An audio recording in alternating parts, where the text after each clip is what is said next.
Bonjour à tous. Cette capsule vidéo, je l'ai réalisée donc à la suite des corrections de vos copies et ça va me permettre de corriger et de vous aider à comprendre la méthodologie. Donc on va revoir toute la méthode pour les tâches complexes avec étude de documents. Donc le sujet. On vous dit qu'en 1960, M. Brunet émet la théorie de l'immunosurveillance cancer, selon laquelle l'organisme reconnaît les cellules cancéreuses car celles-ci expriment des antigènes à leur surface. Ça, c'est un point très important. Cette théorie a permis de mettre en place l'immunothérapie, etc., etc. À l'aide de vos connaissances et en exploitant l'ensemble des documents, vous allez expliquer les résultats obtenus en immunothérapie et montrer comment le système immunitaire élimine les cellules cancéreuses. Ça, c'est la problématique. Un schéma bilan ou une carte mentale sont attendus pour conclure, c'est-à-dire à la place d'une conclusion classique. Alors, pour tous les sujets avec étude de documents, il faut répondre à la question, donc au problème, en étudiant les documents bien sûr, en les interprétant, et ça, il y en a beaucoup qui se contentent d'un simple constat, sans utiliser de connaissances, et donc il n'y a pas d'interprétation, il n'y a pas d'analyse. Il faut aussi relier les différentes informations, éventuellement les différents documents, afin de répondre à la question, en fait qui est une double question. Donc on attend de vous qu'il y ait tout d'abord dans votre démarche une introduction qui va exposer votre démarche, votre plan, la problématique, etc. Il faut une argumentation, autrement dit un développement, et une conclusion qui est ici demandée sous la forme d'une carte mentale. Bon, si la carte mentale vous pose un problème, c'est pas impossible de modifier cette carte mentale et de faire une conclusion plus classique. Alors, voyons les documents et essayons tout d'abord d'analyser ce que l'on peut observer, c'est-à-dire les premiers constats. Dans le document 1, on vous parle d'injection régulière d'interleukine. Qu'est-ce que je vois lorsqu'il y a une injection? Je vois une augmentation du nombre de lymphocytes totaux. Donc je fais une rapide déduction que si j'injecte de l'interleukine, j'observe une augmentation du nombre de lymphocytes. Je vais donc en déduire qu'il y a un lien entre les deux et que les interleukines vont permettre de multiplier le nombre de lymphocytes. On vous dit que suite à ce travail, à ce traitement, vous avez une réduction de la taille de la tumeur. Donc le résultat fonctionne. Mais les lymphocytes sont donc capables de lutter contre la tumeur lorsqu'ils se sont multipliés. Le document 2.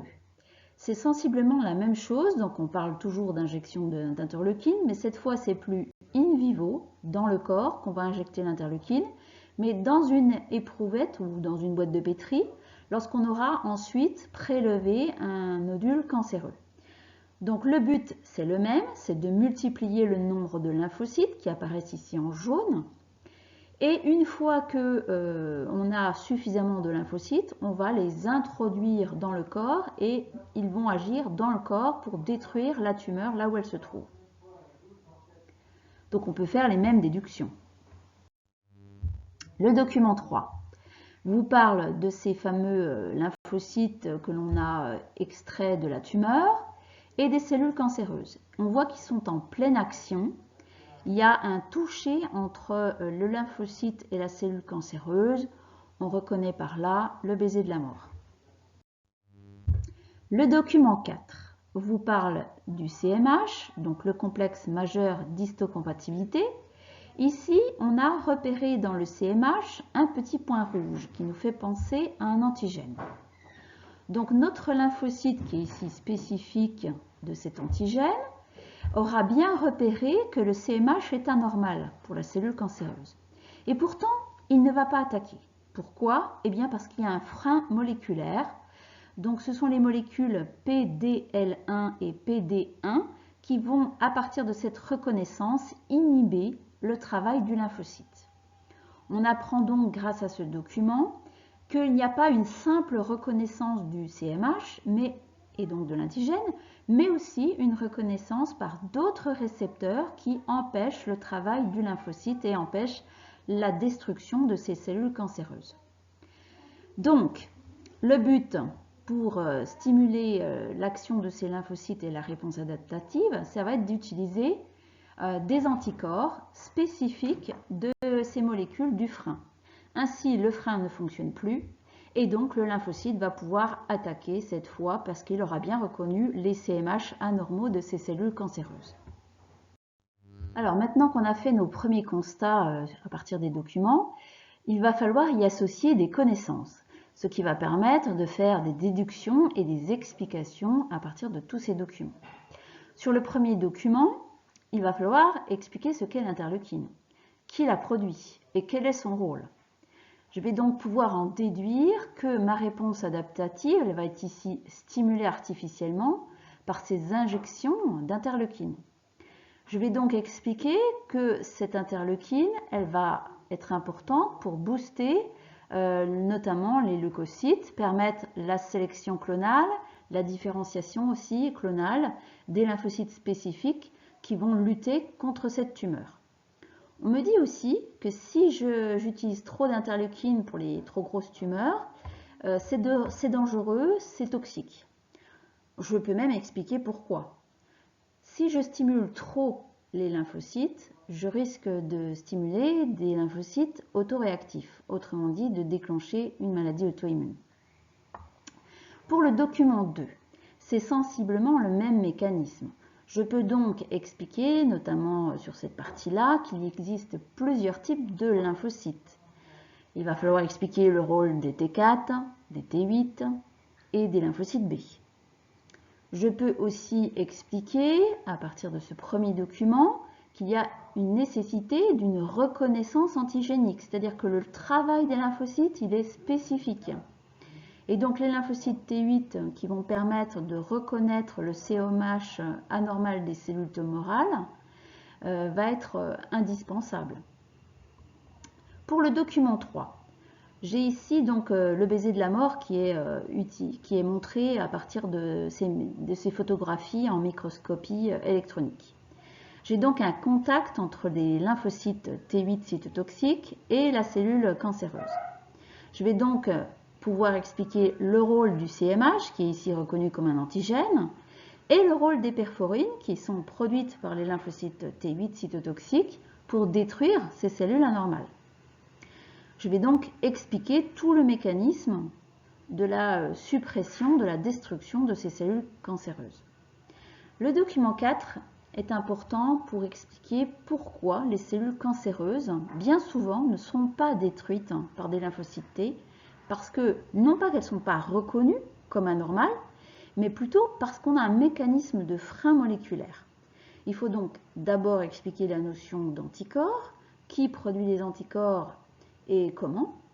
Et ensuite, je vais devoir expliquer cette double reconnaissance moléculaire. D'une part, le CMH qui est reconnu comme un antigène, qui va donc stimuler les lymphocytes T8 et normalement leur permettre de se différencier en cytotoxiques, et aussi le rôle du frein qui va au contraire les paralyser et les empêcher de fonctionner.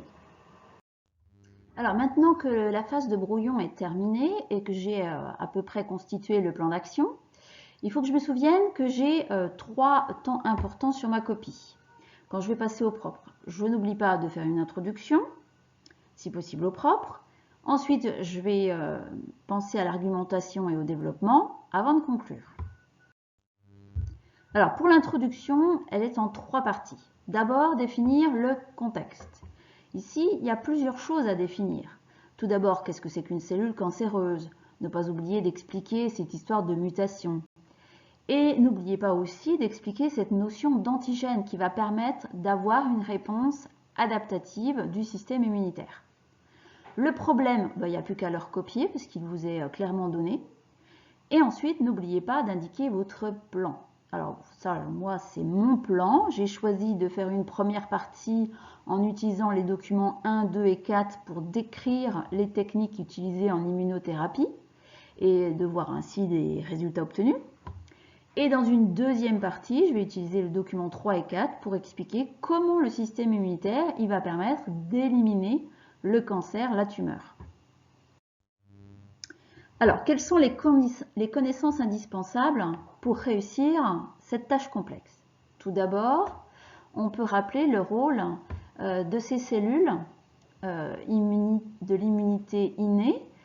Donc c'est souvent le macrophage, mais aussi la cellule dendritique qui va être capable de reconnaître les antigènes et d'initier la réponse adaptative. Le rôle du lymphocyte T4 est ici clairement à mettre en évidence avec la production notamment des interleukines une fois qu'ils se sont différenciés en lymphocytes T auxiliaires. Les interleukines, il faut clairement indiquer à quoi elles servent. Rien n'est indiqué à ce sujet dans les documents.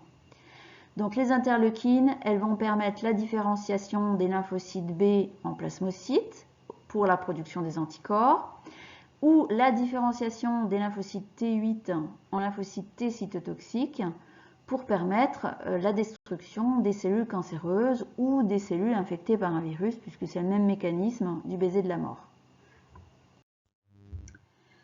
Alors, la carte mentale finale, pour conclure.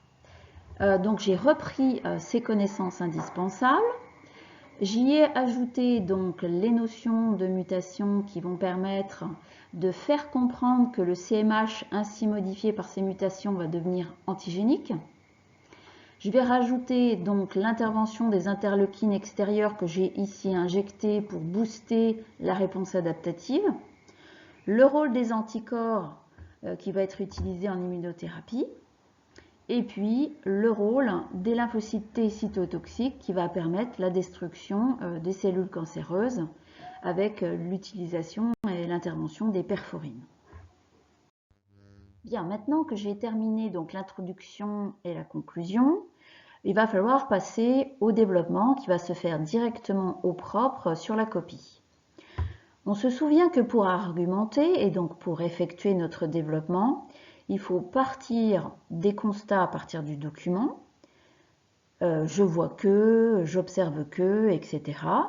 Je vais y ajouter mes connaissances, or je sais que, etc.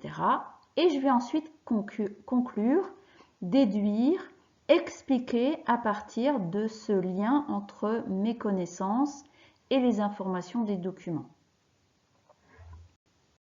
Bien, maintenant que nous avons revu toute la méthodologie pour la tâche complexe avec étude du document, j'en profite pour vous rappeler comment fonctionnent ces curseurs qui sont donc parmi les épreuves du bac. Il y a donc 3 tableaux. Le premier tableau va permettre d'observer la rédaction, donc la qualité du français, l'utilisation du vocabulaire, etc. Mais pas seulement. Je vais aussi voir s'il y a une introduction avec donc les 3 parties, le contexte, le problème et le plan.